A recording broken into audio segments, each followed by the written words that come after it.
नमस्कार विद्यार्थी मित्रांनो, मी वृषाली उंदराव तुम्हा सर्वांचं या ऑनलाईन प्लॅटफॉर्मवरती खूप खूप स्वागत करते. बघा, आज खरं तर एमपीएससीने आपल्याला दोन सुखद धक्के दिलेले आहेत. एक तर दुय्यम निबंधकच्या जागा वाढल्या, त्याच्याबद्दल एक स्वतंत्र व्हिडिओ मी अपलोड करते. आणि सगळ्यात महत्वाचं म्हणजे राज्य सेवा पूर्व परीक्षा 2026 चं नोटिफिकेशन हे आपल्याला आत्ताच मिळालेलं आहे. म्हणजे आधी आयोगाने कमिट केलं होतं, सो होपफुली ती कमिटमेंट पाळली आणि आता अशी पण एक होप आहे ती म्हणजे परीक्षा 31 डिसेंबर 2026 सॉरी 31 मे 2026 रोजी ही परीक्षा व्हावी.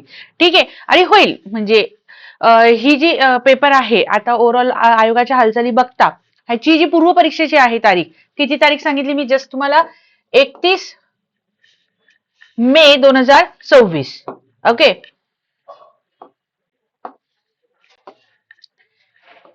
31 मे 2026 रोजी ह्याची काय होणार आहे, पूर्व परीक्षा.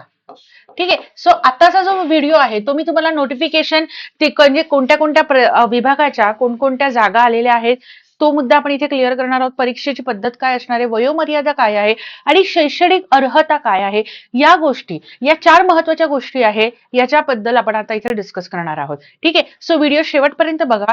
व्हिडिओ आवडला तर लाईक करा, चॅनलला सबस्क्राईब करून ठेवा, बेल आयकॉन प्रेस करा, कारण की विविध पदाच्या अशा उपयुक्त माहिती संदर्भात व्हिडिओज आता सध्या आपल्या चॅनलला अपलोड होत आहेत, जेणेकरून तुम्हाला नक्कीच तुमच्या अभ्यासाची दिशा आणि आपलं ध्येय गाठण्यासाठी मदत होणार आहे. ठीक आहे, सो बघा, आता सगळ्यात महत्वाचं एक आणलंय की एकूण जागा किती आहेत, तर जसं तुम्हाला दिसतंय एकूण 87 जागेचा गेम आहे. आता माझ्या 87 जागा कसं, तर बघा, गट विकास अधिकारी बीडीओ 13 जागा आहे, सहाय्यक संचालक महाराष्ट्र वित्त व लेखा सेवा 32 जागा आहे. आता मी ह्याला इथे एक स्टार करून ठेवते का ते मी तुम्हाला लवकरच सांगणार आहे. त्याच्यानंतर सहाय्यक गट विकास अधिकारी, ओके, बघा ह्याला काय किती जागा आहेत, 30 जागा आहेत. उद्योग अधिकारीची 4, याला पण मी एक स्टार करून ठेवते.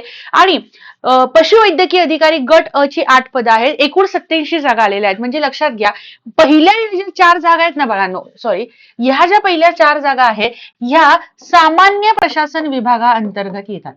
कसं, सामान्य प्रशासन विभाग याच्या अंतर्गत भरल्या जाणाऱ्या या जागा आहे. आणि ही जी पशुवैद्यकीय अधिकारी ही जी जागा आहे ही कुठे आहे, तर ही भरल्या जाते आपल्या महसूल आणि वन विभागामार्फत. कुठून, महसूल व वन विभाग, ओके, या अंतर्गत ह्या जागा भरल्या जाणार आहे.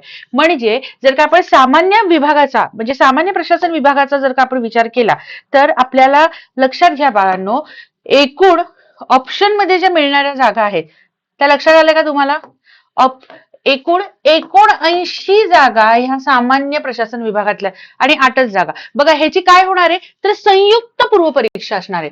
काय म्हणलंय लक्षात घ्या, पूर्व परीक्षा ही कशी होणार आहे, एकत्र.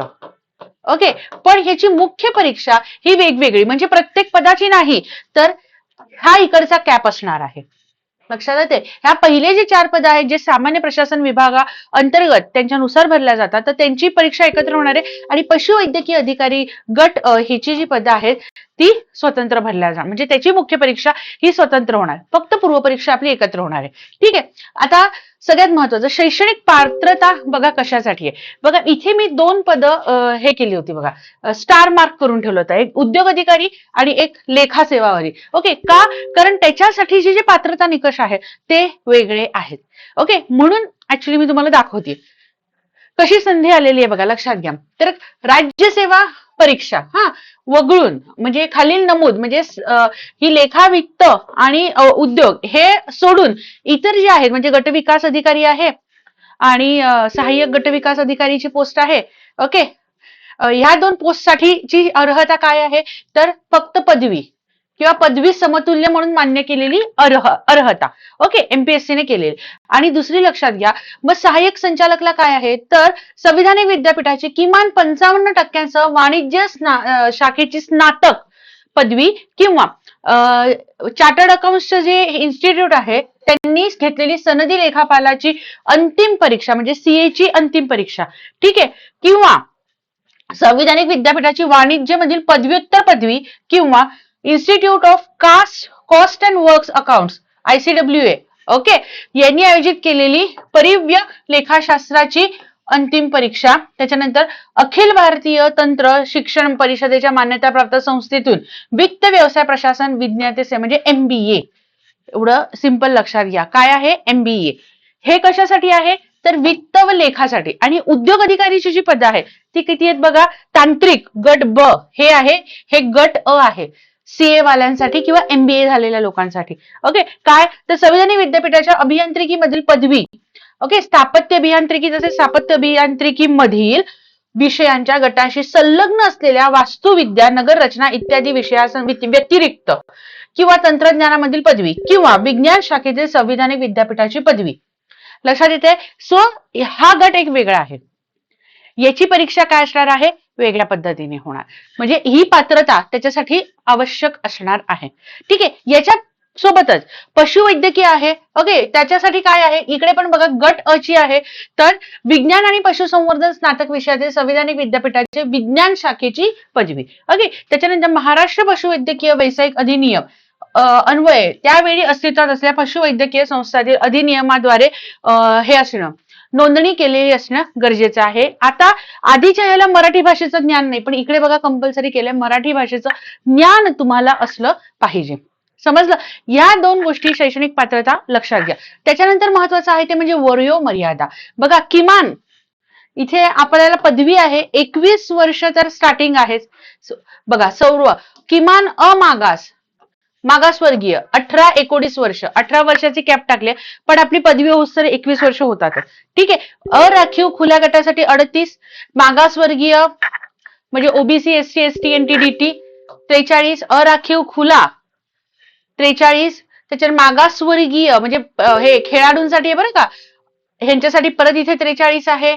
त्याच्यानंतर माजी सैनिक आणीबाणी अल्पसेवा राज्याधिष्ठ 43च आहे आणि दिव्यांग उमेदवारांसाठी लक्षात घ्या 45 वर्षाचा आहे. म्हणजे कोणीही असू द्या त्यांना 43 आहे, ओपन साठी 38 आहे आणि फक्त दिव्यांग विद्यार्थ्यांसाठी 45 हा वयोगट देण्यात आलेला आहे. ठीक आहे. त्याच्यानंतर बघा ह्याची परीक्षा पद्धती काय आहे तर आपण बघितलं की दोन परीक्षा वेगवेगळ्या होणार आहेत. बरोबर आहे. आता ह्याच्यासोबत एक बघूया आपण. एक असणार आहे आपली पूर्व परीक्षा. बरोबर. ही आपली चाचणी प्रथम चाचणी परीक्षा असते. ही 400 गुणांची होते. ह्याचे दोन घटक आहेत ते म्हणजे GS आणि CSAT. बरोबर आहे.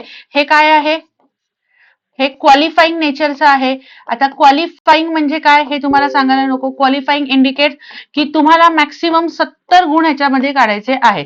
ह्या CSAT तुमचा क्लिअर असेल तर तुमचा GS ला येणार. GS हा जो पेपर आहे हा 200 गुणांचा आहे आणि ह्या 200 गुणांसाठी आपल्याला इथे विचारले जातात 100 प्रश्न. ओके. आणि इकडे विशेष गोष्ट लक्षात घ्या 1/3 निगेटिव्ह मार्किंग आहे. बरोबर आहे का. 1/3 निगेटिव्ह मार्किंग आहे. म्हणजे 3 प्रश्न चुकले 1 प्रश्न बरोबर 0 मार्क. क्लिअर. 3 चुकले 1 बरोबर 0 मार्क. त्याच प्रकारे इकडे आहे मुख्य परीक्षा. ओके. आता आपल्या ज्या गटविकास अधिकारीच्या ज्या पद आहेत त्यांच्यासाठी मी सांगते ह्याचे दोन घटक असणार. एक आहे मुलाखत. ओके. म्हणजे ज्याच्यावर फायनल रिझल्ट लागतो. मुलाखत आपली असणार आहे 275 गुणांची. बरोबर. आणि एक असणारी लेखी ही आहे एकूण 1750 मार्कांची. बरोबर. आता ह्याच्यामध्ये कसं आहे लक्षात घ्या.